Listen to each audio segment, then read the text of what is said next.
un abrazo a todos los que están del otro lado. Bueno, después les invitamos a que se animen a dar su testimonio, a abrir el micrófono. Acá estamos para aprender, ¿sí? Nunca dejamos de aprender. Siempre digo yo lo mismo, que a veces los que más necesitamos por ahí las prédicas a veces es el mismo pastor o misionero que está del otro lado, porque bueno, Dios nos habla a todos al corazón y nadie tiene la vida resuelta, necesitamos siempre a Dios. Así que bueno, nada, dar las bienvenidas a todos. Como oraba ahí, bueno, decía Lili, gracias por la oración, por ese tiempo de alabanza y adoración al Señor. Y bueno, vamos a ir yendo entonces a la palabra de Dios, un tema que no es que sea difícil, pero bueno, hay que prestar atención quizás también para seguirle un poco el hilo, ¿bien? Le he titulado a este tema Cuando el amor duele, se llama, ¿sí? Si escuchás por ahí un llanto de fondo es porque a mi hija le duele tanto el amor que también por ahí también sufre por amor. Una bebé de 2 años y medio tengo, así que bueno, te imaginarás que algún llanto en la casa a veces hay.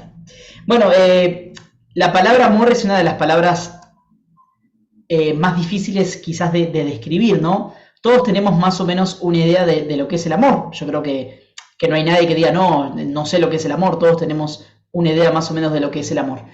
Pero así como es tan fácil, por así decir, bueno, el amor es tal cosa, también es muy complejo, ¿no? Porque una de las esencias, porque digo yo que Dios tiene muchas esencias, por así decirlo, porque no es algo tan simple como es una sola cosa, Dios es muchas cosas, pero la Biblia dice Dios es amor, o sea, en esencia Dios es amor, Dios está hecho de amor, ¿sí? Así lo dice la palabra de Dios.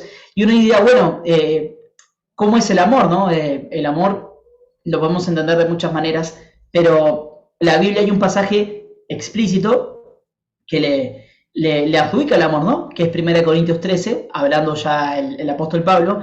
En 1 Corintios 12 habla de los dones espirituales, es decir, nos dice el apóstol en la palabra de Dios, bueno, hay dones de lenguas, hay dones de oración, hay dones de fe, habilidades espirituales que Dios le da a las personas para manifestar su poder, para servir en la iglesia y para que la iglesia crezca y para que, bueno, nos ministremos unos a otros. Pero él habla que hay 3 dones mayores, ¿sí? Un camino mayor que es la fe, la esperanza y el amor. Es decir, pesa más, no es que pesa más, pero es más importante tener fe de repente que orar que tener el don de sanidad, ¿sí? Porque la fe te va a llevar a otros lugares donde la sanidad, bueno, si bien sanar a una persona es una manifestación de Dios, pero dice la Biblia que la fe es mayor que la sanidad. Después está la fe, la esperanza, el don de la esperanza, ¿no? Y después termina la Biblia diciendo que el del amor, el don del amor, bien, poder amar. Es decir, más importante que todo lo que puedas hacer en la palabra de Dios, uno encuentra que amar es el camino mayor que los dones espirituales, inclusive. Y aún así, dice Pablo, ¿sí?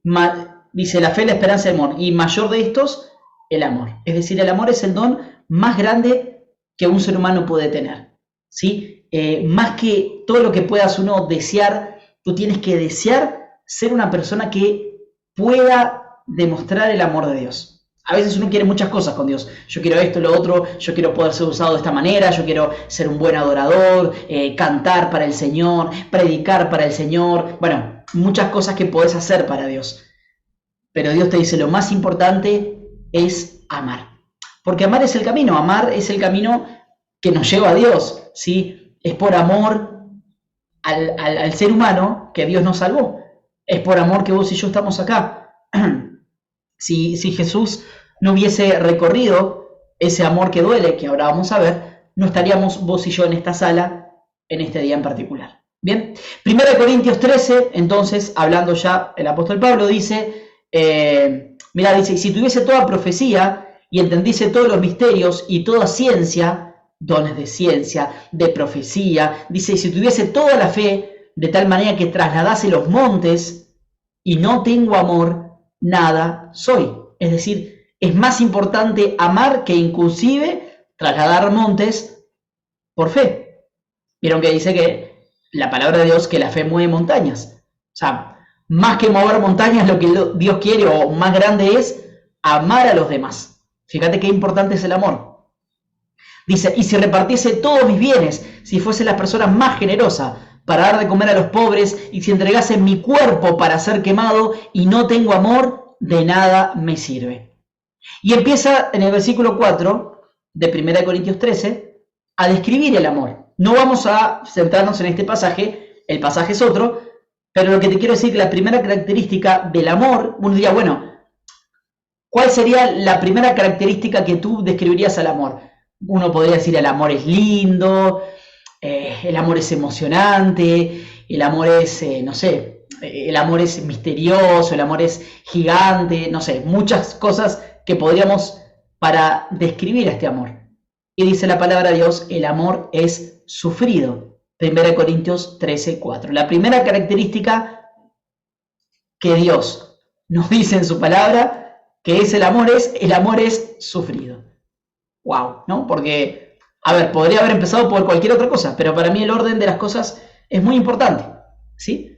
El amor es sufrido, después dice otras cosas ya más en positivo, más lindas de escuchar, pero Dios te está diciendo, mira, amar es lo que tenés que hacer por encima de dones espirituales, de profecías, de cosas que puedas hacer en la iglesia, o por Dios, o por otros.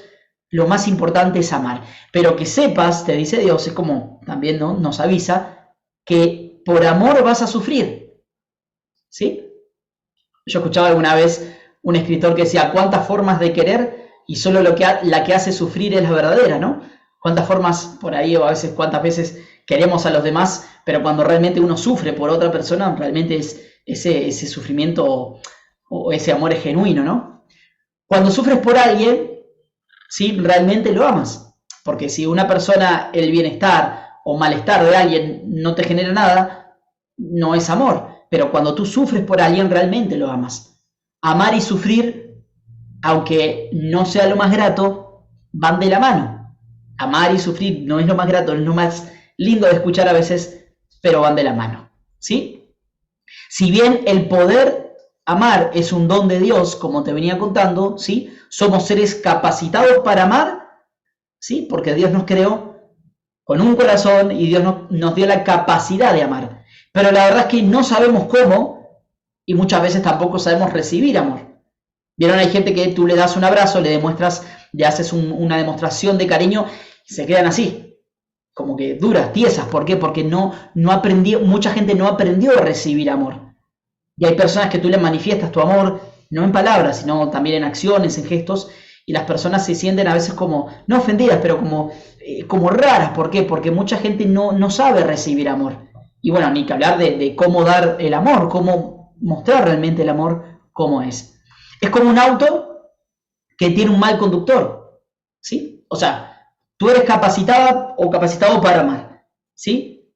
Pero el auto, digamos, tiene toda la capacidad para conducirse. Tiene ruedas, tiene motor, tiene un tanque, tiene, imagínate, gasolina, tiene todo como para andar y arrancar y andar en marcha, ¿sí? Como si fuese tu vida.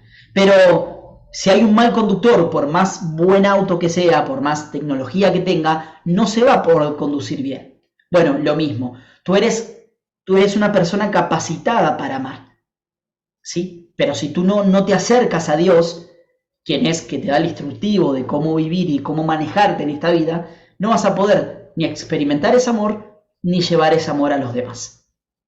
Aunque Dios nos capacita con el poder amar, ¿sí?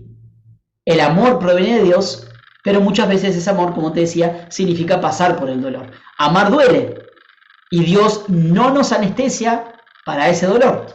Viste que muchas veces, ¿no?, cuando tiene que pasar por ciertos dolores, uno dice, bueno, listo, voy anestesiado, me tomo, como cuando te duele el cuello, ¿no?, y tenés que hacer algo y dices, bueno, me tomo un ibuprofeno, listo, ya está, se me pasa el dolor, ahí sí, o tengo una jornada por delante y sabes que te duele el tobillo, bueno, no sé, te empastillás, te metés ahí un torniquete, ¿no?, con medias en el tobillo y salís a la carrera. En este caso, no hay anestesia para el dolor que provoca amar a los demás. Segundo Timoteo 1:7 dice, porque no nos ha dado Dios un espíritu de cobardía, sino de poder, amor y dominio propio. O sea, el Espíritu de Dios nos capacita para amar. como te digo, el Espíritu de Dios nos conduce, como si fuésemos un auto, de la manera correcta, porque nosotros fuimos creados, ¿sí?, para amar. Pero la verdad es que no sabemos cómo hasta que nos acercamos realmente a Dios. Vamos a ir a la palabra de Dios, a Lucas 22, y este sí es el pasaje central. Ahí veía a Lidia que estaba con la Biblia para acá y para allá, y le decía: Lidia, pará, todavía no vayas. Ahora sí, Lidia, puedes ir tranquila. A Lucas 22, del 41 al 44, que es el huerto de Getsemaní, y vamos a estudiar la noche en la cual Jesús le dolió amarnos. A ver, si bien el amor es sufrido, no quiere decir que tú todos los días sufras por amor. Bien, porque a veces el amor, como te digo, es un trago amargo, pero muchas veces el amor es un trago dulce. ¿Por qué? Porque, bueno, acá yo tengo, no es wiki, es terma, y esta terma es un poco dulce, tiene como, sí, azúcar seguramente tenga, ¿verdad? ¿Por qué digo eso? Porque uno dice, está bien, el amor es sufrido, pero es otras cosas más, hablando como por así decirlo en positivo, ¿no? Pero dentro del amor hay episodios en los cuales uno le va a doler. Y esto es lo que vamos a hablar hoy. Vamos a ver la noche en la cual Jesús quizás más le dolió amarnos. En Lucas 22, 41 al 44, nos habla del huerto de Getsemaní. También vamos a explicar qué es Getsemaní, aunque quizás tú ya lo conoces, pero lo vamos a ver de nuevo, ¿sí? Lucas 22, de 41 al 44, dice, y él, ahí lo voy a poner en el chat, si me permite la producción para que... Ahí está, miren, y ya que estoy, a ver si me permite, porque a veces... Listo, ahí me permitió. Bien. Dice, y él se apartó de ellos a distancia como de un tiro de piedra, Jesús de los discípulos, y puesto de rodillas oró. Cuando tú amas a una persona y tú crees en el poder de la oración, muchas veces en la vida vas a orar por esa persona. Yo ahora soy papá no hace mucho, pero bueno, oro mucho por mi hija y siempre en las oraciones me acuerdo, pero seguramente fueron más las veces que mi madre oró por mí, de las que yo oré por mi hija. ¿Por qué? Porque mi hija tiene 2 años y yo hoy tengo 31, y mi madre seguramente oró muchas más veces que yo por mi hija. ¿Por qué? Porque cuando tú conoces la oración y amas a una persona, la tienes en tus oraciones, ¿sí? Dice, bueno, y puesto de rodillas oró Jesús, diciendo, Padre, si quieres, pasa de mí esta copa, pero no se haga mi voluntad, sino la tuya. La copa que tenía que beber Jesús era la copa del dolor, era un trago amargo, era un trago que significaba una muerte y significaría, ¿sí?, un proceso de dolor como nunca antes lo había experimentado Jesús. Por eso decimos que esa copa que él tenía que beber era un trago amargo, de lo que te venía hablando, ¿no? Cuando el amor muchas veces es un trago amargo, cuando el amor es sufrido. Y se le apareció un ángel del cielo para fortalecerle, versículo 44. Y estando en agonía, no era que estaba tranquilo, estaba en agonía, oraba más intensamente. Así como cuando tú estás orando y Dios te llama a orar más, y viste esos tiempos donde Dios no te suelta y vos seguís orando, y era su sudor como grandes gotas de sangre que caían hasta la tierra. Muchas veces la palabra de Dios usa metáforas para expresar ciertas maneras de decirnos. Por ejemplo, cuando Jesús dice yo soy el pan de vida, no se refiere a que debemos comer el cuerpo de Jesús como quien come un trozo de pan. Jesús usa una metáfora para comparar cómo el pan llena tu cuerpo, Jesús puede llenar tu espíritu. ¿Bien? Jesús es el pan de vida, es una metáfora, porque compara el pan para que tú puedas entender de que Él puede llenar tu vida. Pero en este caso no es una metáfora, ¿sí? No es que porque aparte Lucas era médico. O sea, Lucas sabía lo que relataba. Yo te digo que de los 4 evangelios, Lucas era el más preciso en estos detalles físicos sobre la vida de Jesús. Por tanto, cuando Lucas escribe esto, él no es que estaba viendo a Jesús lo que estaba pasando y dice, bueno, está bien, y Jesús se puso a orar. No era una poesía que él estaba escribiendo, no era en términos poéticos que él escribía esto. Él estaba viendo cómo caían, ¿sí?, del cuerpo de Jesús como gotas de sangre, sudor como gotas de sangre. Ahora te lo voy a explicar más adelante qué quiere decir esto bien en términos médicos, ¿verdad? Pero realmente Jesús estaba sangrando a través de su piel en la agonía de su oración. Dice, y cuando se levantó de la oración y vino a sus discípulos, los halló durmiendo a causa de la tristeza. Y les dijo, ¿por qué duermen? Levántense y oren para que no entren en tentación. Esa noche en Getsemaní se iba a decidir el futuro de nuestra humanidad. Es decir, fíjate cómo en un huerto, miles de años antes, en un huerto o en un jardín, si querés llamarlo para que me entiendas más, lo que te voy a decir, en el jardín del Edén, se condenó a la humanidad en un momento en el cual el hombre cruzó la línea establecida por Dios de obediencia y condena a la humanidad a muerte.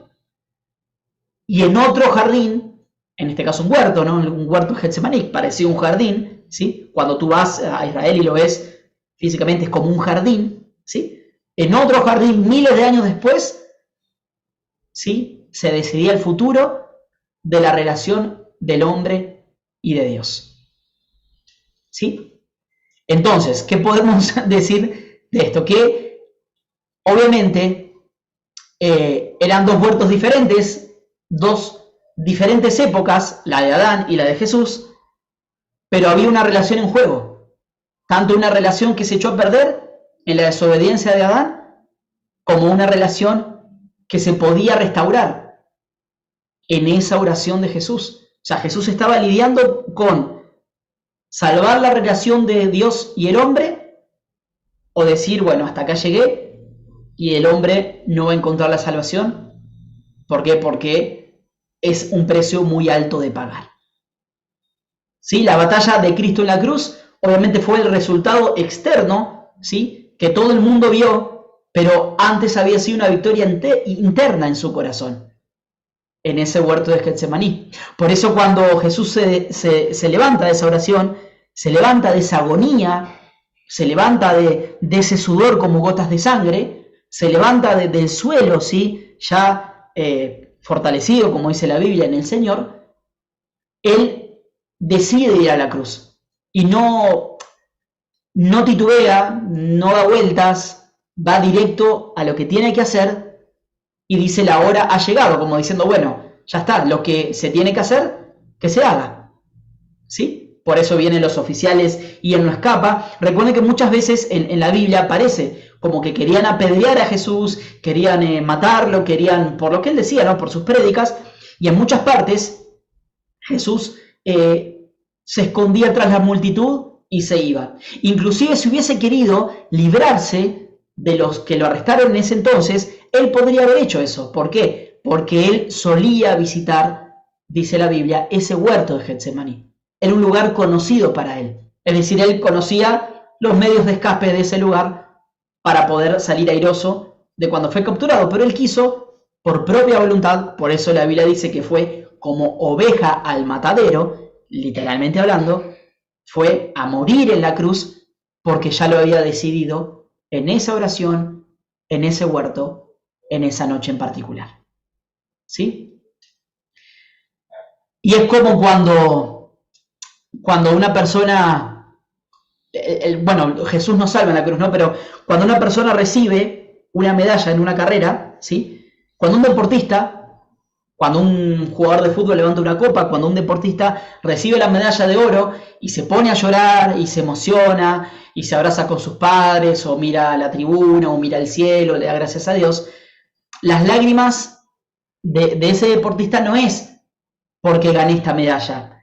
Las lágrimas significan todo el esfuerzo que le llevó hasta ese lugar. Nosotros vemos, ¿qué se ve? La carrera, vamos a suponer la carrera de 100 metros llanos, ¿no? La carrera dura 10 segundos, y decís, 10 segundos, tanto le emociona, tanto la medalla. Para esos 10 segundos, la persona tuvo que pasar años y años de dieta estricta, de entrenamiento, de esfuerzo, de dedicación, de sacrificios sin número para esos 10 segundos y lograr esa medalla. Uno ve la carrera y la medalla, pero no ve el sacrificio que hizo previo a la persona. Lo mismo, nosotros vemos a Jesús en la cruz y vemos el sufrimiento por nuestros pecados, pero no vemos la decisión que tuvo antes que tomar Jesús para después ir a la cruz. ¿Sí? Y es el momento en el cual tú te tienes que imaginar cuántas relaciones en nuestra vida están rotas, ¿sí? Y cuando hablo de rotas es dañadas, lastimadas, ¿no? La relación del hombre con Dios estaba totalmente destruida, es decir, el hombre no tenía posibilidad de arreglar esta relación con Dios. Jesús tenía en su poder, por así decirlo, él tenía en su poder el perdonar al hombre de su maldad, el decir, bueno, yo hago de mi parte, yo doy de mí, yo me sacrifico. Y ya no es sacrificarse por, bueno, está bien, sacrifico mi orgullo, mi ego para perdonar al hombre, no, yo me sacrifico en cuerpo, en cuerpo y carne, ¿sí? Por esta relación. ¿Cuántas relaciones en tu vida están rotas? Y cuando hablo de relaciones, hablo de una parte muy importante de tu vida. Las relaciones son importantísimas. Las relaciones muchas veces definen tu día a día, las relaciones definen tu empleo, a veces las relaciones, bueno, relación laboral, lo que se dice, ¿no? Relaciones familiares implica a veces, relaciones rotas implica a veces, no sé, los domingos quedarte solo en tu casa, o ir a visitar a tus papás, o ver a tus hijos. Conozco casos de madres que están cerca de sus hijos, pero que no los ven por relaciones rotas, por relaciones realmente en ruinas, ¿no? O al revés, o hijos que no hablan con sus papás, o que nunca perdonaron a sus padres, y su padre ya no está en este mundo, pero la relación con su padre en el corazón no está resuelta. No sé, de alguien que te traicionó, ¿sí? De alguien que te decepcionó, de alguien que vos esperabas que esa persona estuviese ahí contigo y no estuvo, de esa persona que te falló, y pensá en esa relación que quizás está lastimada. Bien. Las relaciones son importantes y obviamente tienen un valor inmenso en nuestra vida. Por eso Getsemaní, este lugar, este huerto, esta oración, este sudor como gotas de sangre, este Jesús arrodillado, orando en agonía, representa la pregunta que todos nos tenemos que hacer. ¿Merece la pena sufrir el dolor que implica salvar esa relación en tu vida que está rota? Te vuelvo a hacer la pregunta. ¿Merece la pena sufrir ese dolor que implica salvar la relación en tu vida que está destrozada? ¿Merece la pena? Jesús se lo tuvo que preguntar. ¿Y por qué duele? Porque duele perdonar a una persona que te lastimó. Duele perdonar a un padre que fue violento en tu infancia, ¿sí? Que estuvo ausente, que era alcohólico, no sé, que le pegaba a tu mamá, a una mamá que te abandonó, a una mamá que no estuvo cuando la precisaste, a un hermano que te traicionó, a una persona que te engañó, ¿sí? Hay un sufrimiento en tragarte de tus razones, la injusticia que te provocó, la razón que tenés de no perdonar a esa persona, el derecho que tenés a estar enojado y dolido contra esa persona. Duele tragarse ese rencor, tragarse ese orgullo de decir, me lastimó para salvar esa relación. Realmente hay relaciones, parece raro decirlo, hay relaciones que amamos, pero que nos lastiman día a día. Semana a semana, mes a mes, hay relaciones que hace años no están bien y que sufrís. Y vaya si uno sufre por las relaciones fraternales, sobre todo, ¿no? Dentro de la familia, ¿sí? Por eso hay que hacernos esta pregunta, ¿no? De si estamos dispuestos a pasar la angustia y el dolor que significa salvar esa relación en tu vida que está rota, que está destrozada. ¿Sí? Esa ofensa, pasarla por alto. Ese puñal que te clavaron, pasarlo por alto, con tal de salvar esa relación. Eso Jesús tuvo que hacer con nosotros. Hay un pasaje, creo que en hebreo, ¿no? Que Dios pasa por alto nuestras transgresiones. Como si dijeras, bueno, borrón y cuenta nueva, no veo o no me acuerdo de lo que hiciste y ahora vamos a empezar una nueva relación. Miren, con todo esto que está pasando en Israel y otras cosas más a nivel social, ¿sí? Y a nivel ministerial a veces pasa, ¿no? Porque uno a veces tiene tanto que perdonar y decís, a mí me ha dolido a veces, muchas veces, el hecho de decir, bueno, de seguir creyendo en la gente, ¿no? Para mí de las cosas más difíciles de ser misionero no es pararme a predicar, no es ni siquiera salir a evangelizar, no es ni siquiera, qué sé yo, todo lo que puedas pensar que lleva en cuanto a la misión y al servicio. Lo más difícil es que uno trata con personas, y las personas son complejas, a veces son muy difíciles, como las relaciones, ¿sí? Y uno a veces, uno debe poner la esperanza en Dios, por eso la Biblia dice que no confíen en el hombre, pero uno espera siempre que las personas respondan a un estímulo o de buena manera, y las personas no siempre responden como esperamos. Yo muchas veces me he encontrado casi, por así decirlo, desilusionado de la gente, ¿sí? Por eso no hay que poner nuestra esperanza en las personas. Pero igual vos decís, bueno, a esta persona que le dediqué tanto tiempo en el ministerio, y oré por esa persona, y fui, la busqué, y y claro, y esa persona parece como que sin nada, y uno tiene que decir, bueno, vale la pena pagar el precio, tragarme mi orgullo, y una vez más ir a buscar a esa persona, una vez más, desde mi parte, tender el puente para sanar esta relación, ¿o no? Es una pregunta muy importante, ¿sí? Getsemaní duele, ¿sí? Duele porque muchas veces te fallaron, ¿sí? Y porque de repente tenés que ir a buscar la salvación de una persona que desde el punto de vista lógico, desde el punto de vista de tu justicia, no la merece. Tenés que ir a perdonar a alguien que no merece ser perdonado. Jesús te perdonó a mí, te perdonó a ti, me perdonó a mí, y la verdad es que no merecemos ser perdonados. ¿Quiénes somos nosotros para que Dios nos tenga que perdonar? ¿Quién soy yo para que Jesús tenga que ir a la cruz a sacrificarse por mí, si realmente he hecho las cosas mal? Getsemaní deriva de la unión de dos palabras que significa lugar de prensado de aceite, lugar donde se prensa el aceite, ¿sí? Según estudios, en la antigüedad había tres formas de prensar el aceite, ¿sí? Una de las formas más leve hasta la más fuerte, ¿sí? La más leve era, salía el aceite que se usaba para los alimentos. Después, no me acuerdo la del medio cómo era bien para que se usaba el aceite, pero la última, que trituraba la aceituna por completo, ¿sí?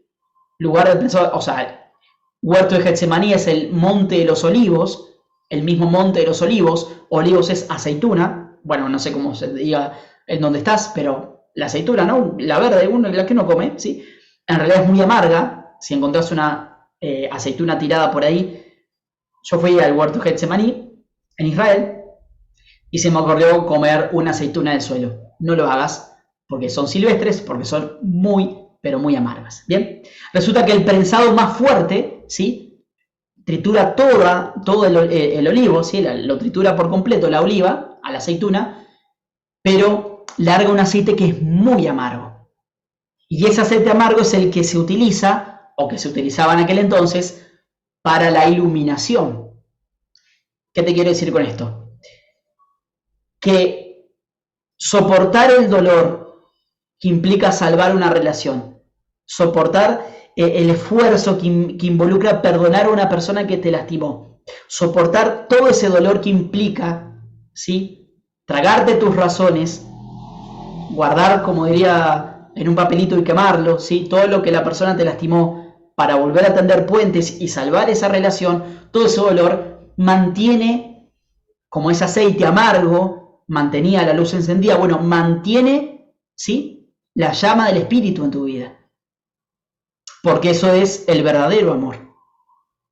Porque amar no es solamente amar a los que te aman, es amar también a esas personas que no tiene sentido tampoco, o no justifican que tú las ames. Por eso Jesús dijo, ¿no? Oyeron que, ¿cómo es? Amar a los que te aman. Pero yo les digo, amen a los que los odian, amen a los que los insultan, bendigan a aquellos que los maldicen. ¿Sí? Entonces Getsemaní, ¿sí? Obviamente Getsemaní es el lugar donde nuestro corazón se prensa ¿sí? Y ahí uno dice en oración, en agonía, como lo hizo Jesús, listo, quiero salvar esta relación. Quiero volver a estar en paz con mis hijos. Quiero amar a mis papás. Quiero salvar mi matrimonio. Tengo muchas razones para no hacerlo. Pero esa presión y esa agonía, como lo hizo Jesús, te lleva y uno dice, bueno, si la querés, si aceptás pasar por ese huerto, si aceptás pasar por esa prensa, aunque el trago es muy amargo, mantiene la luz encendida, como la lámpara con el aceite, mantiene tu espíritu, digamos, ligado a Dios, es decir, mantiene la llama del Espíritu Santo en tu vida. Cuando tú aceptas y echas para atrás, digamos, el rencor y te quedas con el perdón. Perdonar es muy difícil, pero es una de las traducciones del amor. O sea, el que ama, perdona. Y vos decís, bueno, pero qué difícil, a mí no sabes lo que me pasó con esa persona. Bueno, por eso el amor es sufrido. Aunque perdonar duele, ¿sí? Es una de las traducciones o la primera traducción de cómo es amar, perdonar. Entonces, en el texto que leíamos, nos referíamos a Jesús orando, siendo prensado en su interior y en su corazón por tener que salvar la relación del hombre con Dios. Y el texto dice, como leíamos antes, y estando en agonía, esto es el versículo,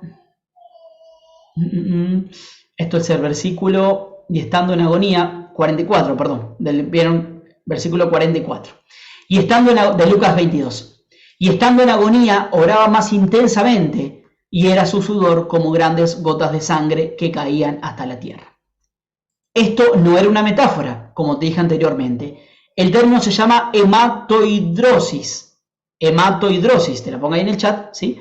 Es un término médico que dice ser el estado físico en el cual, cuando la presión interior es tan alta, producido por ejemplo por la ansiedad, por un terror insoportable y demás, el corazón bombea sangre con tanta agresividad que los pequeños capilares venosos de la piel explotan, ¿sí? Explotan los poros de la piel, liberando sangre que se escurre a través de los poros de la piel. Tremendo, tremendo, pero así es. ¿Por qué Jesús tenía esa ansiedad en ese sentido y por qué Jesús tenía tanta presión interna en sus emociones? Porque el Padre le mostraba a Jesús el dolor que iba a soportar hora más tarde. ¿Sí? Es que Getsemaní Jesús debía responder. ¿Merece la relación con el ser humano todo el desgarro, humillación y agonía que voy a pasar para salvarla? ¿Vale la pena salvar esta relación? ¿Vale la pena todo el dolor, todo el desgarro en mi carne, toda la humillación pública que voy a pasar por salvar esta relación con el hombre? Jesús fue prensado y destiló gotas de amor, podríamos decir. Sí, un amor tan valiente que se atrevió a sufrir para salvarnos. Mira, es mucho más cómodo no sufrir. Es mucho más cómodo olvidarse de amar a la persona que te traicionó, a la persona que te lastima. Es mucho más cómodo no hacerlo. Pero si hay algo que nos dice la Biblia es, mira que te mando que te esfuerces y seas valiente. Amar es esforzarse. Y hay que ser valiente para sufrir por amor. Entonces, imagínate como si fuese una flor marchita, ¿sí? Ya estamos terminando, unos minutitos más. Imagínate una relación marchita como si fuese una flor ahí que tú tienes en tu casa que se está secando y la regás y esa flor crece y se restaura. Bueno, así estaba nuestra relación con Jesús, con Dios, marchita, caducada, igual que la relación que puedes tener que se te vino a la mente cuando yo te hablé de una relación rota. ¿Bien? Marchita, caducada. Y imagina que son esas gotas de sangre de Jesús que riegan esa tierra y hacen florecer de nuevo. O que hicieron, porque ya pasó, florecer de nuevo nuestra relación con Dios.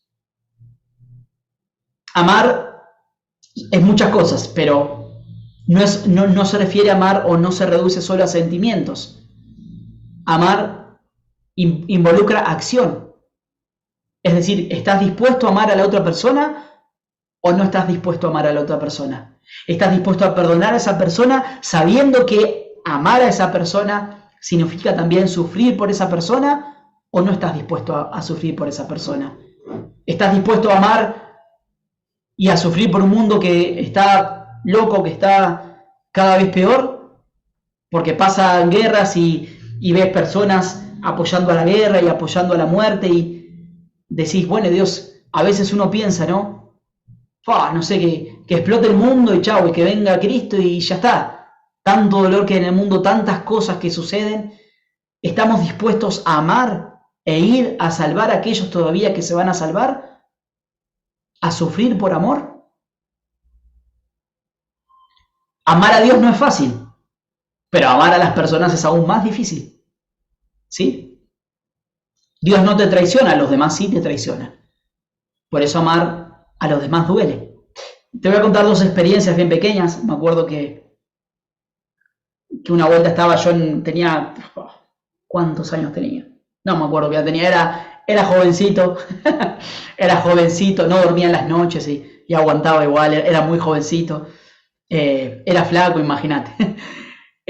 Tenía creo que 17 años, 18 años por ahí. Me acuerdo que estaba muy cerca de Dios, muy enamorado de Dios y, bueno, estoy enamorado de Dios, pero digo, estaba en ese primer amor, ¿no? Y me acuerdo que fui a un lugar, ¿no? A una reunión de amigos, eran gente de mi edad, y muchos se pusieron a hablar mal de Dios. Yo en ese entonces no era misionero, pastor, mucho menos. Era muy vergonzoso de hablar de Dios frente a los demás. Y tampoco era un lugar como, imaginando una reunión de amigos, como que, bueno, era como una fiesta en la casa de un amigo, algo así. Si pusieron a hablar de Dios, que no existía, que es un amigo imaginario, que, bueno, todas esas cosas, ¿no? Yo me acuerdo que me fui al baño en ese momento, como que, bueno, no podía escuchar más, me fui al baño y me senté en el piso del baño a llorar y a decirle a Dios, ellos no te conocen, yo sé que tú no eres malo, que tú eres real y bueno, no, parece mentira, fue como la primera vez que sufría, ¿no? por amar a Dios. Y otra de las cosas que también Dios me llevó a reflexionar, ¿no? en mi vida y sobre todo cuando me acerqué a Él, era el amor por mis papás. Realmente en mi corazón no había ese amor por mis padres de decir, bueno, los extraño, quiero estar con ellos, los respeto, los honro. Yo ponía siempre sus faltas por encima de quienes eran. Entonces, claro, para mí mi papá era todo lo violento que había sido conmigo, o mi madre no sé, toda la presión que había puesto sobre mí, y eso pesaba más que un amor sincero por mis papás. Y Dios me llevó a perdonar a mis padres, a amar a pesar de, ¿sí? ¿Por qué digo esto? Porque, y ya para terminar, Jesús nunca te va a pedir que hagas algo que Él no hizo primero. Por eso el apóstol Pablo decía, ser imitadores de mí como yo de Cristo. Es decir, Pablo tenía de ejemplo a Jesús. Y Pablo entendió que Jesús dio su vida por los demás. Por eso Pablo lo dio por los demás. Pablo termina en una cárcel decapitado, ¿sí? Habiendo perseguido cristianos, después se hace cristiano, y por evangelizar por todo el mundo, lo arrestan, ¿sí? Y le cortan la cabeza. Él dio su vida por los demás porque él tenía de ejemplo a Jesús, que había dado su vida por los demás. Y él dice el apóstol Pablo, sean imitadores de mí, porque yo estoy imitando a Cristo. Jesús se pone de ejemplo primero. La Biblia dice que nosotros podemos amar a Dios porque Dios nos amó primero. Y si Jesús pudo perdonarte a vos, perdonarme a mí, si Jesús pudo salvar nuestra relación con Él, si Jesús pudo amar a un mundo caído y que cada vez está peor, las sociedades cada vez están mal y mal y mal, y Jesús así pudo perdonar a la humanidad y salvarla y salvar nuestra relación con Dios, ¿por qué nosotros no vamos a poder hacerlo si Él lo hizo primero? ¿Sí? El Jesús hombre te estoy hablando. Para terminar, familia, vamos a escuchar una canción que la tengo aquí, que se llama Consumado es. En esa cruz Él nos perdonó y Él empezó en Getsemaní, empezó en el arresto, ese proceso de dolor, de crucifixión, de humillación, y terminó en la cruz. O sea, todas esas horas fueron de dolor y de un caminar duro para Jesús hasta llegar a la cruz y morir. Pero en el momento que muere, las últimas palabras de Jesús, bueno, una de las últimas, Él dice consumado es decir, ya pagué el dolor que debía pagar para salvar al ser humano, ¿sí? Dándonos ejemplo de que nosotros también estamos capacitados para pagar el precio de cualquier relación que esté rota en nuestra vida. Claro. Gracias por acompañarnos, esperamos que hayas disfrutado de un encuentro especial con el Señor. Para conocer más nuestra iglesia y estar al tanto de nuestros eventos puedes visitar nuestra página web argentina.senticity.org. Si deseas un pedido de oración o solicitar una cita personal, escríbenos a nuestro Facebook, Senticity Argentina.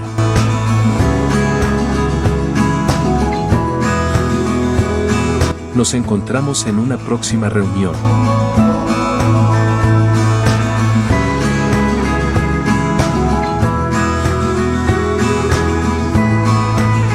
Iglesia Virtual Senticity Argentina. Tu iglesia. Tu familia.